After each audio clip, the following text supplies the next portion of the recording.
Okay, so we were talking about, we've done some entropy calculations. Now let's go back and talk about surroundings and entropy of the universe and how that's all related. So, why in the world does freezing of water or condensation of water increase the entropy of the surroundings? Both processes are actually exothermic, because to freeze water, it gives off heat.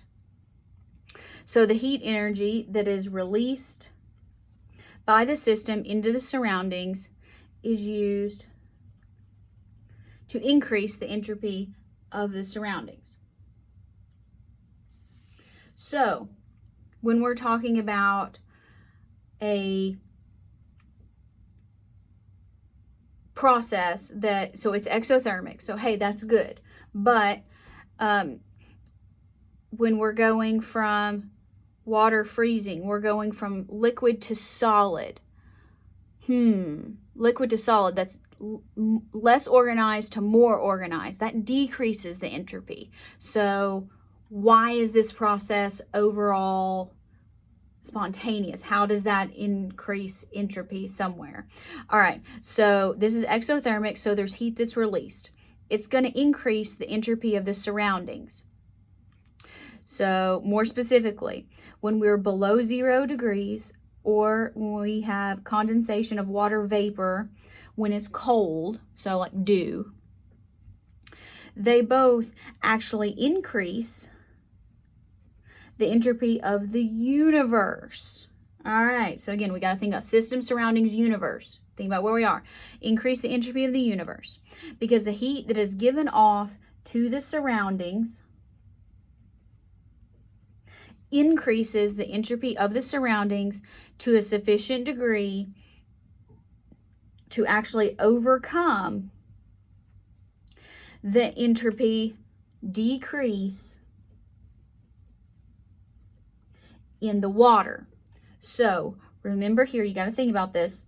Remember, we have delta S of the universe, delta S of the system, plus delta S of the surroundings. All right, so the system is getting more organized, so that's negative. And here, it's giving off heat, so surroundings is positive. So if the surroundings is more than enough to overcome, then overall delta S of the universe is positive. So let's go through that with a little bit more concrete example. Now, does water freeze anytime? No, water does not freeze anytime, so it is not spontaneous at every single temperature. The water actually freezing of water becomes non-spontaneous at any temperature that is above 0 degrees Celsius or 273 Kelvin. So what that means is the magnitude of the increase in the entropy of the surroundings due to the dispersal of energy into the surroundings, so heat that's given off from the freezing into the surroundings increases that entropy. It's actually temperature dependent, just because we said entropy, joules per Kelvin, remember, joules per Kelvin. So if we give off a lot of energy, we can increase the joules.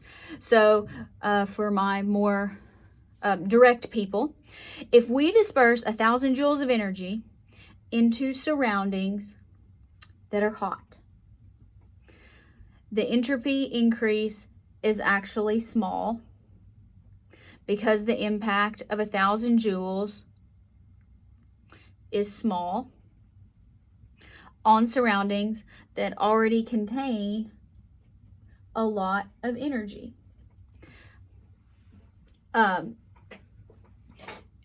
You can think about this monetarily. If you take somebody that is a millionaire and you give them $1,000, Yes, I'm sure they're going to appreciate it, but is it going to make that much difference in their bank account? No, it's ultimately not. So think about that. Contrast with dispersal of the same 1,000 joules into surroundings that are cold. However, the entropy increase is very large because the impact of 1,000 joules is really big. It's great on surroundings that have little energy. So if it's cold, it doesn't have a lot of heat energy. They're not vibrating very much. So if you add this same amount to something that's cold, it's going to make a big difference. So again, monetary analogy. Someone that is poor, that only has $1,000 in their bank account, and you give them another 1,000, whoa, you just doubled their bank account. That's a huge impact. Same principle applies here, okay? So if it helps you to think about it like money and dollars, do that. All right, so here, I kind of drew you a little one up there, but let's take delta S universe. Remember, change in the system plus change in the surroundings. Now we know that here we're going from liquid to solid. So this is going to be negative. Now, surroundings, it's going to be positive. But, so it's going to be positive and large at low temperatures, meaning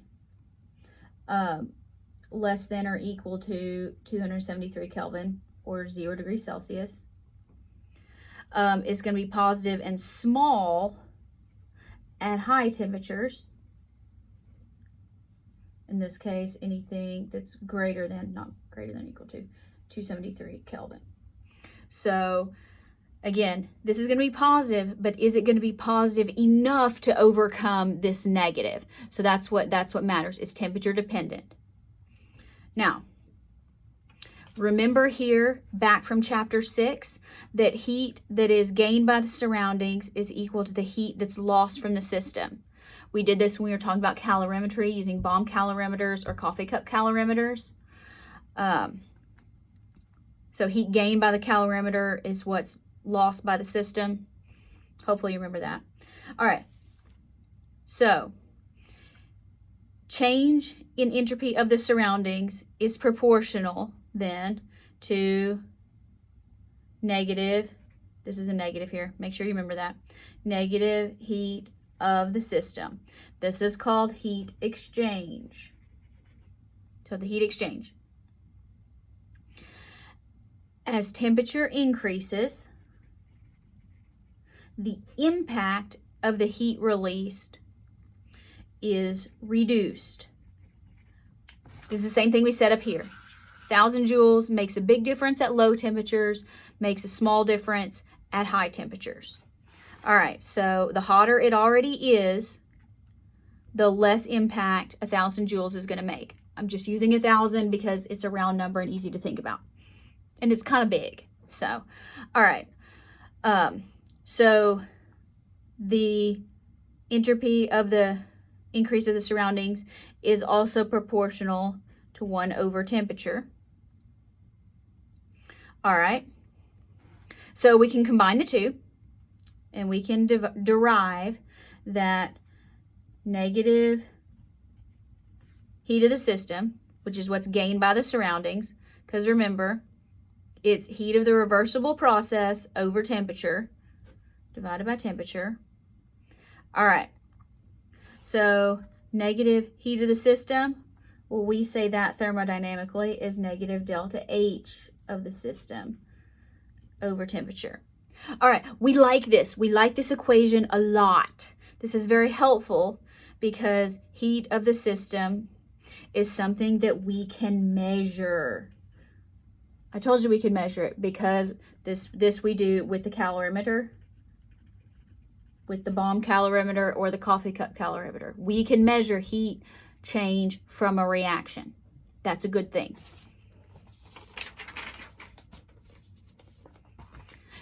For example, this is a combustion reaction. So here we're going to burn propane, and when we burn propane, we are giving off 2,044 kilojoules. Remember, negative means from the system to the surroundings. So let's calculate the entropy change when this reaction occurs at 25 degrees Celsius. What is the sign of the entropy change for the system and the change for the universe, and is it spontaneous? So this is a lot of questions. It's actually not that bad. And I don't even like this stuff. So remember, if I can do it, you can do it. I have faith in you. Okay, so the first thing we need to do is we need to get rid of this 25 degrees Celsius. So let's go ahead and let's go to Kelvin. So temperature 273 plus 25. So what's that, 298? Yeah, 298 Kelvin. So let's do that. Okay. Now, let's calculate. So this is what it wants to do first. So let's do this first. Calculate the entropy change in the surroundings when this reaction occurs. So we know that delta S of the surroundings is negative delta H over temperature. So carry that down. Negative of negative 2044. Let's go ahead and do that times 1,000 joules, because we remember we want joules per Kelvin, and we are at 298 Kelvin. Negative times negative is positive. All right, so here we have 2044 times 1,000, and let's divide by 298. All right, so positive 6859 joules per Kelvin. All right, so here, entropy change in the surroundings. That's our first part. So here, this is part A.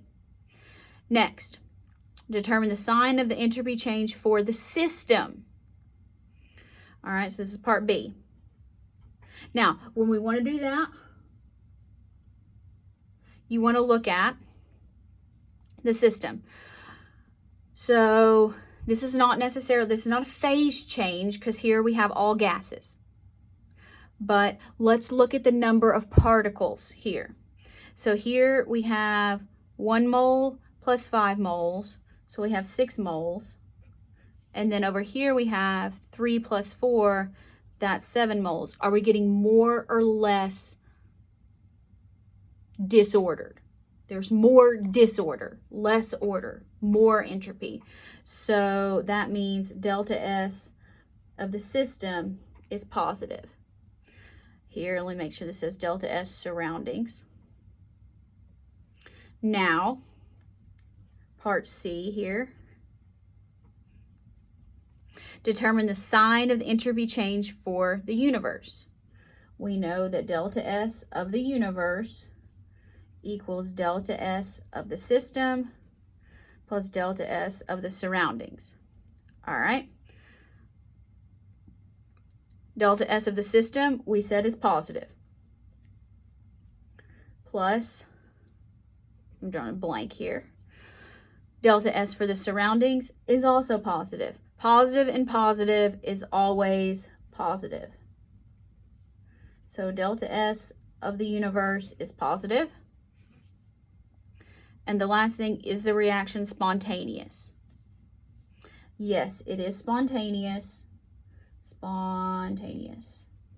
It's spontaneous because delta S of the universe is positive. So yes, it is spontaneous. 4 questions right there. All right.